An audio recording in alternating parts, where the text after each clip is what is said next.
you observe successful people who are using this information in their real life. That's how books work. The books that we read, that we were given, use these techniques. They're not manuals per se, but they're stories of real people, members of the societies, with real, accurate descriptions of their daily life and them acting out these principles and techniques in their daily life. Does this make sense? This is why I tell you the first concept was, who do you listen to?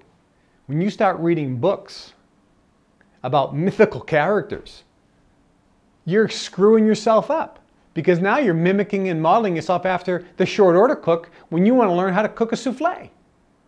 Because these are not real people. If there was a simple thing for you to do, if you wanted to be outrageously successful, it'd be go and get autobiographies and biographies of people who have what you want. If you want to be a chef, read the autobiographies and biographies of great chefs. If you want to be a musician, read the biographies and autobiographies of great musicians. Because that's who you have to mimic and model yourself after. These are the people that have developed the habits and neural pathways in their brain, who've reached levels of unconscious competence that you should be modeling yourself. And since you can't meet them because they're dead, you can still associate with them. Now pay attention. Listen to what I'm saying. You can still associate with them even though they're dead through books. Leaders are always readers. Books are magic. Books are powerful. Books allow our brains and our imaginations to be utilized to create images, sights, sounds, smells through the power of our imagination in our brain, which creates neural pathways even faster than physical observation with our eyes. Isn't this interesting? And some of you wonder why we had to read books when we were kids. And some of you wonder why books are being pushed away by the powerful parasitical elite class. Because the power of books is known. The power of books is known. So we associate and observe. So, you're here and getting to the unconscious competence level, utilizing the fundamentals, the 4 basics. Who do you listen to? Teachability index, training balance scale, and the 4 steps of learning information. This is the foundation. When we worked with our mentors, as I mentioned, in some cases our mentors would give us books where we would begin to learn these concepts. And the books that we were given had emphasis on one of these 4 characteristics. Was the emphasis of the story, was the observations I was getting from the book focusing me on teachability index or training balance scale or the 4 steps, or who do I listen to? It was given so that I would continue to focus on these 4 fundamentals. And obviously I was given books because there are thousands and thousands and thousands of these books. We were given books based on our need and our weakness. But every book always covered all of them, with emphasis on one over the other. At the end of this class, you're going to be given books not from the societies because they are unavailable to you for multiple reasons. We couldn't grab them from the libraries and taken them with us. By the way, where are these libraries? A lot of people ask. And that's what you're going to say, right? Yeah, where are the libraries? Right? No, the libraries are in people's homes. They're not in the Skull and Bones building. They're not in the Illuminati building. They're not in the Brotherhood building. They're not in the Freemason buildings. No. This information, as I mentioned, is passed on through generations, through families, through people. And these books and libraries are actually physically in homes around the world. That's where the information is. And that's why it can't be taken out. So you're going to get the second best. You're going to get a list of other books, which myself and my colleagues have read and come close. Come close. So we're going to give you many of these tools when you leave. So we learned this information from, I mentioned, some lectures, some one-on-one conversations, books, and again by physically observing. So how would we do it in real life?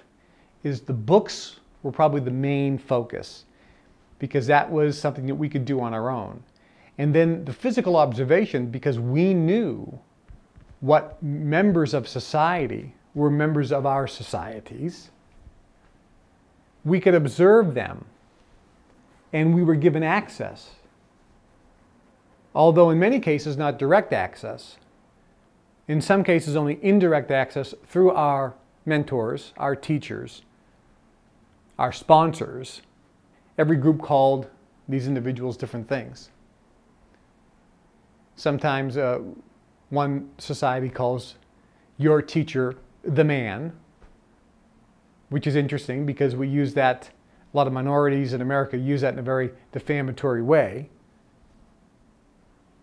And that's really where it came from the secret societies, as the person who has power over you, in effect. But we observed, we looked. We were taught that we had to observe. And how were we trained? When I was with my mentor, or if I was observing another member of the society, sometimes I get a phone call at 2 o'clock in the morning. Hello? Hey, did you see so-and-so today do his such and such thing? Yeah. What did you observe? 2 o'clock in the morning I'm getting the phone call. This was part of the training. This was part of the teaching. That's a little bit of the advantage of having that one-on-one person. But for you, you have these CDs, which we didn't have, by the way, because none of the stuff was recorded. Heaven forbid the stuff would be leaked out. So you have an advantage that we didn't have. Myself and my colleagues are putting together these CDs for you, for those here in the room, obviously, because when you leave, I know you're not going to get it all. That's why you're getting the CDs. And for the people at home listening to the CDs, you can listen to it over and over and over and over again, and you're virtually going to have a catalog of CD material and books that you can use as your material, which will be incredibly powerful at learning this information, integrating it, and getting to unconscious competence. But why do I spend so much time again on this foundational material? I was with a Shaolin monk. Some people may have watched the TV show, an American version of the show, actually an American series, TV series called Kung Fu back in the 70s with David Carradine. Kung Fu was about a Shaolin monk from the Shaolin Temple in China, which is a real place, thousands of years old. And this particular TV series was about David Carradine. His character was named Kwai Chang Caine. He was a Shaolin monk. A Shaolin monk at the time was a Buddhist monk who was trained in the martial arts of Kung Fu, Tai Chi, Qigong, Wushu, and other martial arts. The Shaolin Temple was actually the birthplace of all martial arts in the world. The Shaolin monks, before they were martial artists, were peaceful, meditating monks. Unfortunately, because they were peaceful meditating monks, bandits would come in, beat up the monks, kill the monks, and steal from the monks. The monks got a little tired of this, so they decided to go out and find some warriors that they could hire to protect them.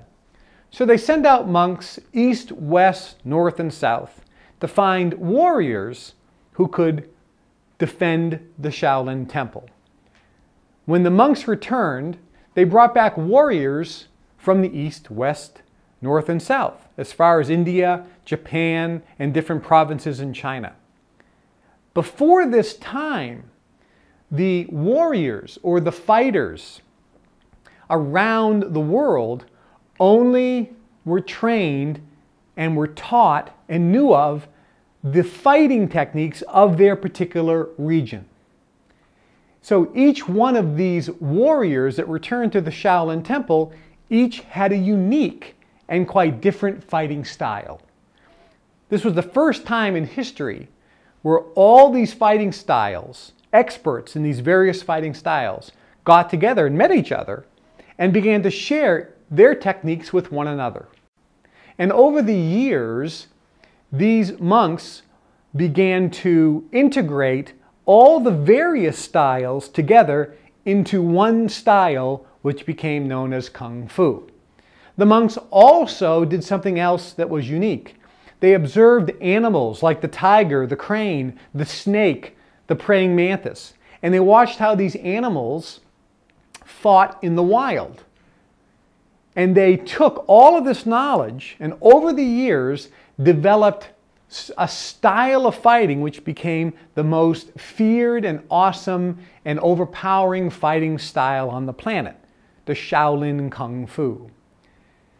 These styles were put together in forms so that the monks could practice their martial arts so they could defend themselves, but at the same time meditate. So they developed forms which was moving meditation.